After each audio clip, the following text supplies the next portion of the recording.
ആനക്കൊമ്പ് കേസിൽ മോഹൻലാലിന് തിരിച്ചടി എന്ന വാർത്ത വരുന്നുണ്ട്. ആനക്കൊമ്പ് കൈവശം വെക്കാൻ മോഹൻലാലിന് നൽകിയ ഈ പറഞ്ഞ ഉടമസ്ഥാവകാശം ഹൈക്കോടതി റദ്ദാക്കി. സംസ്ഥാന സർക്കാരാണ് ഉടമസ്ഥാവകാശം നൽകിയത്.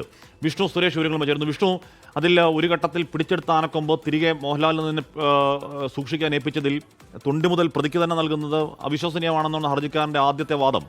അപ്പോൾ എന്താണ് കോടതിയിൽ ഉണ്ടായത് വിഷ്ണു?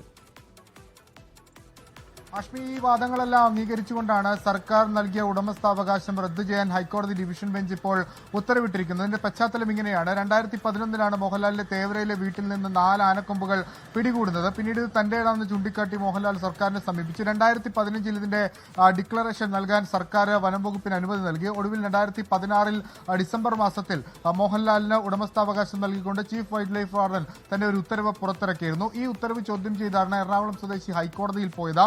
ഈ ഉത്തരവിന്മേലാണ് ഇപ്പോൾ ഈ സർക്കാർ പുറത്തിറക്കിയ ഉത്തരവ് അത് റദ്ദ് ചെയ്യണമെന്ന ഹൈക്കോടതി ഡിവിഷൻ ബെഞ്ച് പറഞ്ഞിരിക്കുന്നത്. അതായത് നടപടിക്രമങ്ങൾ പാലിക്കാതെയാണ് ഇത്തരത്തിലൊരു ഉത്തരവ് പുറത്തിറക്കിയത് എന്നാണ് ഹൈക്കോടതി ഡിവിഷൻ ബെഞ്ചിന്റെ നിരീക്ഷണം. ഒപ്പം സംസ്ഥാന സർക്കാരിന് വേണമെങ്കിൽ നടപടിക്രമങ്ങൾ പാലിച്ചുകൊണ്ടൊരു പുതിയ ഉത്തരവ് പുറത്തിറക്കാം എന്നൊരു നിർദ്ദേശം കൂടി ഡിവിഷൻ ബെഞ്ചിന്റെ ഭാഗത്തുനിന്ന് വന്നിട്ടുണ്ട്. ഒപ്പം ഒരു പ്രധാനപ്പെട്ട കാര്യമുള്ളത്, ഈ കേസ് റദ്ദ് ചെയ്യണമെന്നാവശ്യപ്പെട്ട് മോഹൻലാൽ നൽകിയ ഹർജി അത് ഹൈക്കോടതിയുടെ പരിഗണനയിലുണ്ട്. അതുകൊണ്ട് പുതിയ ഉത്തരവ് ഒരിക്കലും ആ ഹർജിയെ ബാധിക്കുന്നതാകരുത് എന്ന നിർദ്ദേശവും ഹൈക്കോടതിയുടെ ഭാഗത്തുനിന്ന് വന്നിട്ടുണ്ട്.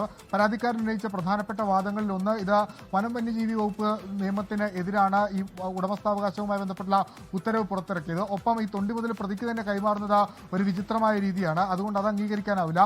ഇതെല്ലാം പരിഗണിച്ചുകൊണ്ടാണ് ഹൈക്കോടതി ഇപ്പോൾ ഈ വിഷയത്തിൽ നിർണായകമായ ഉത്തരവ് പുറത്തിറക്കിയിരിക്കുന്നത്. ഹാഷ്മി, അല്ല, അതിൽ സാങ്കേതിക പ്രശ്നമാണെങ്കിൽ ഇപ്പോൾ ഗസറ്റിൽ പ്രസിദ്ധീകരിച്ചില്ല എന്നൊക്കെയുള്ള പിഴവ് ചൂണ്ടിക്കാട്ടിയാണെങ്കിൽ ഈ പറയുന്ന ഗസറ്റിൽ ഒക്കെ പ്രസിദ്ധീകരിച്ച് നടപടിക്രമങ്ങൾ തൃപ്തികരമായി ആ പ്രൊസീജിയർ പൂർത്തീകരിച്ച് പുതിയ വിജ്ഞാപനത്തിൽ കൊമ്പ് ഒഴിക്കാൻ വേണമെങ്കിൽ, അല്ലേ വിഷ്ണു?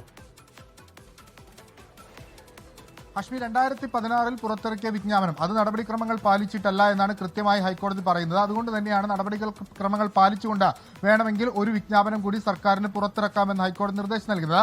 അപ്പോഴും ഒരു പ്രശ്നം അവിടെ ഉള്ളത്, മോഹൻലാൽ നൽകിയ ഒരു ഹർജി ഹൈക്കോടതിയിൽ നിലനിൽക്കുന്നുണ്ട് ഈ കേസ് റദ്ദു ചെയ്യണമെന്ന് ആവശ്യപ്പെട്ടുകൊണ്ട്. ആ ഹർജിയെ ബാധിക്കരുത്, അതിന്റെ മറ്റ് നടപടിക്രമങ്ങളെ ബാധിക്കാത്ത രീതിയിലുള്ള വിജ്ഞാപനമായിരിക്കണം എന്നൊരു നിർദ്ദേശം കൂടി ഹൈക്കോടതിയുടെ ഭാഗത്തുനിന്ന് വന്നിട്ടുണ്ട്. സർക്കാരാണ് ഈ വിഷയത്തിൽ ഇനി തുടർ തീരുമാനമെടുക്കേണ്ടത്.